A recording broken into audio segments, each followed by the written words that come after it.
Ricordare il maestro Tonino Puddo nel decennale della scomparsa, facendo conoscere tutti gli aspetti della sua produzione artistica che ha spaziato in tutti i generi musicali. Questo è l'obiettivo della serata dedicata alla musica beat, in programma domani 14 dicembre alle 20:30 nel Teatro San Giuseppe di Nuoro, un evento promosso dall'Associazione Culturale Tonino Puddu che vedrà la partecipazione dei frammenti anni 60 del gruppo H2SO4. Sì, abbiamo preparato questo secondo evento per ricordarlo in un altro aspetto diverso dal folklore, e nell'aspetto Tonino ha fatto diversa musica, ha fatto musica folkloristica, ha fatto musica sacra, ha fatto musica di tutti i generi. Questa volta la vogliamo ricordare proprio nell'aspetto più gioioso, quello della musica beat, della musica che all'epoca, negli anni 60, i primi anni 70, andava in voga.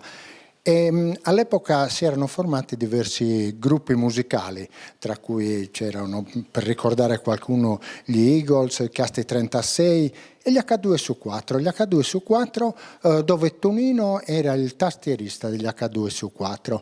Per cui giustamente alcuni frammenti anni 60 che saranno presenti, che hanno dato una grossa mano per preparare questo evento, parteciperanno addirittura alcuni degli H2SO4, alcuni elementi degli H2SO4, proprio per ricordarlo in questo aspetto più diverso, ecco, dalla musica che la maggior parte delle persone lo conoscono.